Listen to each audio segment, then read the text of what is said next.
Every spring, millions of gardeners do the same thing. They drive to the garden center.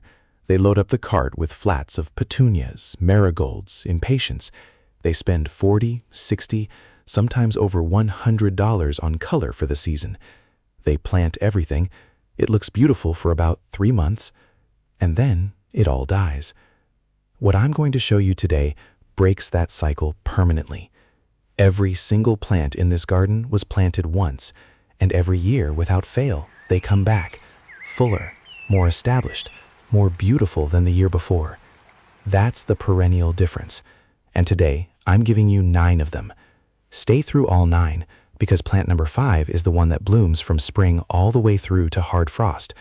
Plant number 7 survives conditions that kill almost everything else, and plant number 9 has a lifespan longer than most of the gardeners who planted.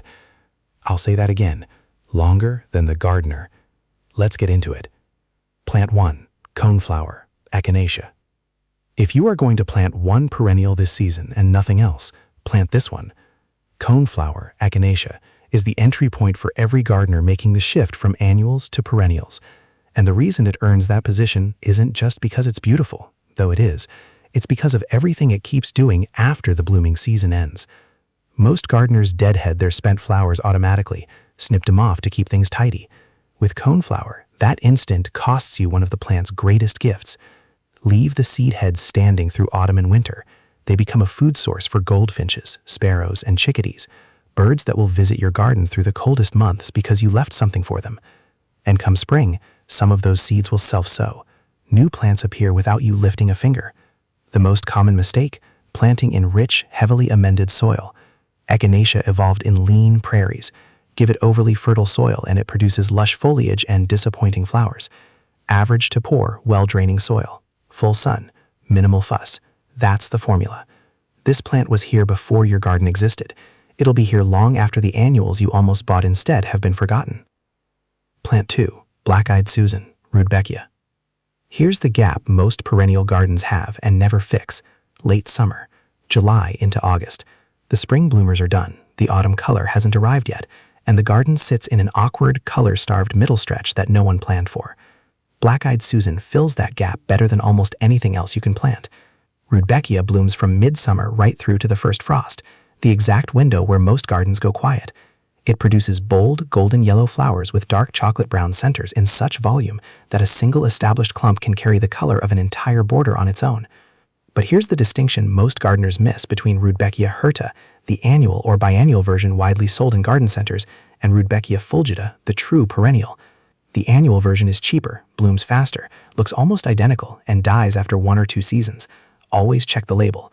Always buy Rudbeckia fulgida specifically, the cultivar Goldstorm if you can find it, for the genuine perennial behavior. One plant, returns every year, spreads over time, divide and multiply. The mistake people make?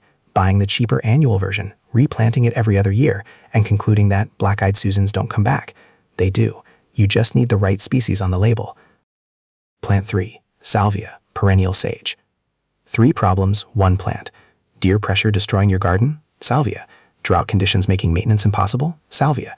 Not enough pollinators visiting your beds? Still salvia. Perennial salvia, specifically Salvia nemorosa and its cultivars, is one of the hardest working plants you can put in the ground. It blooms in late spring through early summer with upright spikes of deep violet blue, a color that's genuinely rare in the spring garden, and one that makes everything planted near it look better by contrast. And then, this is the part that sets it apart from most perennials. If you cut it back by 1/3 after the first flush of bloom fades, it reblooms, a second wave of flowers in late summer. 2 seasons of color from one plant per year, every year. Deer won't touch it. The aromatic foliage is deeply unappealing to them. In gardens where deer browse through everything, salvia stands untouched. It's drought-tolerant once established, preferring lean to average soil and full sun. Rich, moist soil causes floppy growth and reduced flowering, the same lean soil principle we saw with echinacea. These plants evolved without being pampered. Treat them accordingly. The most underused perennial in most gardens, the most consistently recommended by gardeners who've grown it months. That gap in reputation is exactly why I'm putting it here. Plant 4, lavender. Lavender is the plant most people try and most people kill, and almost every time it's not the plant's fault. Lavender fails in most gardens for one of 3 reasons: wrong variety for the climate, wrong soil drainage, or wrong pruning. Fix all 3 and you have a perennial that lives for 10 to 15 years, smells extraordinary through the summer, and looks beautiful even when it isn't blooming. Let's address them one by one. Variety. English lavender, Lavandula angustifolia, is the hardiest option. It survives winters in zones 5 through 8. French and Spanish varieties are beautiful but far less cold tolerant, zone 7 and above. Know your zone before you buy. Buying the wrong species is the single most common lavender failure. Drainage. Lavender evolved in rocky Mediterranean hillsides. It has never in its evolutionary history sat in wet, heavy clay soil. If your soil holds moisture, and most garden soil does, plant lavender in a raised bed, on a slope, or amend aggressively with grit and sand before planting. Wet roots in winter will kill this plant every time, regardless of how well it's been doing through summer. Pruning. Cut it back by 1/3 immediately after blooming, and again lightly in early spring. Never cut into old wood, the brown, woody base. It will not regrow from there. Prune into the green growth only. Gardeners who cut too hard too late into old wood lose the plant. The rule is simple: green only and do it promptly. Get those 3 things right and lavender rewards you with a decade or more of low-maintenance fragrance, structure, and color. Get one of them wrong and it disappears before its second winter. The plant hasn't changed, the conditions have. Plant 5. Catmint, Nepeta. This is the one I promised you in the opening. The plant that blooms from spring all the way through to hard frost. I want you to think about that. Not 3 months of color, not a single flush and then foliage. Spring through frost. Catmint Nepeta is the longest continuous bloomer on this entire list. It starts flowering in late spring, carries through summer in waves, and if you cut it back by half when the first flush fades, it rebounds and pushes a second, sometimes a third flush of color right up until temperatures drop hard in autumn. The flowers are soft, lavender blue to violet, small but produced in extraordinary quantities. The foliage is silver gray and aromatic, which is why, like salvia, deer leave it completely alone. The whole plant spills and cascades, which makes it perfect for softening hard edges, the front of a border, the edge of a path, the base of a wall. The mistake people make, letting the first flush go completely to seed without cutting back. The plant looks tired and brown. They assume it's done for the year. It isn't. Cut it back hard by half, and within 3 to 4 weeks there's fresh growth and new flowers opening. Most consistent bloomer, lowest maintenance on the list. If you asked me which single plant earns its space best in a perennial garden, this is a very strong argument for catmint. Plant 6. Daylily, Hemerocalis. The name is slightly misleading.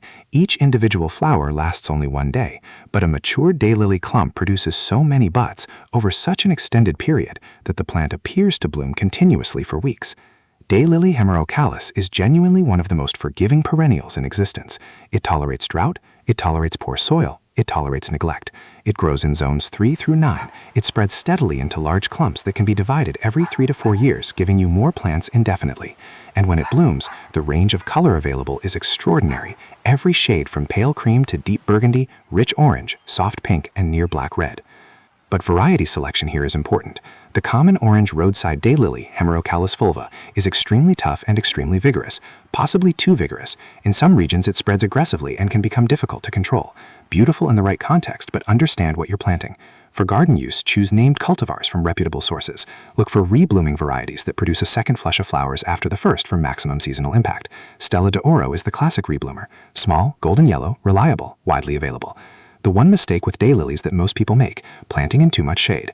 They'll survive in partial shade, but they'll produce significantly fewer flowers. Full sun drives maximum bloom. If color is the goal, give them as much sun as your space allows. Plant 7. Sedum, Stonecrop.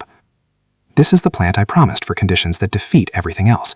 Rocky, shallow soil, intense reflected heat from walls or paving, long dry spells with no irrigation, neglect. Sedum doesn't just survive these conditions, it actively prefers them.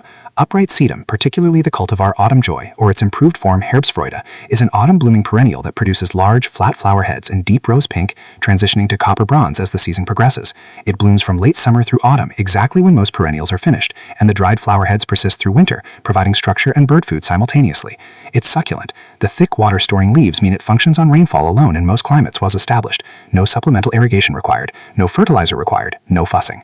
The structure it provides in winter, standing upright, snow or frost covered, dried to copper, is one of the most underrated design elements in the perennial garden. This plant does not stop contributing when its flowers fade. It keeps earning its space through every season. Plant 8. Coreopsis, Tickseed. If you need maximum color impact with a minimum intervention, Coreopsis earns a position at the front of every list. Tickseed Coreopsis produces cheerful, bright yellow flowers in extraordinary quantities from early summer well into autumn. The individual flowers are small and daisy-like, but produced in such numbers that the plant appears to glow. It's one of the few perennials that genuinely looks better in masses than as a single specimen plant. 3 to 5 together and the effect is dramatic. It thrives on neglect. Poor soil, drought conditions, zones 4 through 9, spread slowly from self-seeding. Some newer cultivars like Moonbeam with its pale cream euro flowers are slightly less vigorous but more refined in mixed borders. One honest note, some Coreopsis cultivars are shorter lived than other perennials on this list. They may need replacing after 4 to 5 years rather than dividing and continuing indefinitely, but at the level of color output per unit of effort, very few perennials compete. Plant 9. Peony. This is the one I promised you, the plant with a lifespan longer than the gardener who plants it. Peonies, Peonia, are not a short-term investment.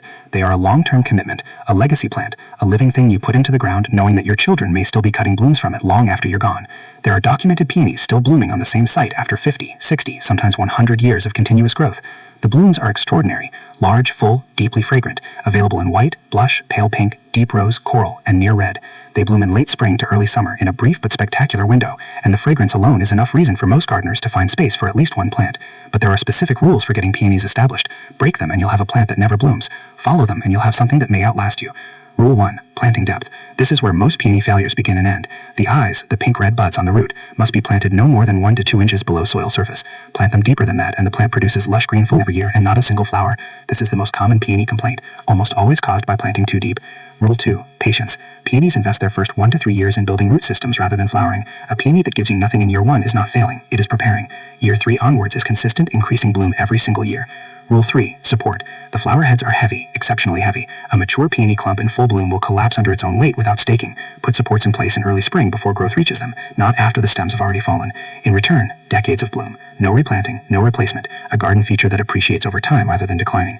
That is the perennial promise in its purest form. You plant it once, and it gives back season after season, decade after decade, far beyond what you ever put in. Every plant in that garden, planted once, no annual replacement budget, no spring spending cycle, no cart loaded with color that lasts 3 months and demands to be repeated. Just plants that come back, every year, fuller than the last. Here's what I want from you right now. Which of these 9 are you planting first? And is there a spot in your garden, a border, a bed, a bare patch, where you're finally going to stop buying annuals and start planting something that lasts? Tell me in the comments. I read every one. If you know someone who's spending money every spring on plants that don't come back, send them this video, because what's in it genuinely changes how they think about their garden, and that's worth sharing. Subscribe, because this channel puts out content every single week for gardeners who want to spend less, grow smarter, and build something that gets better with every passing season. See you in the next one.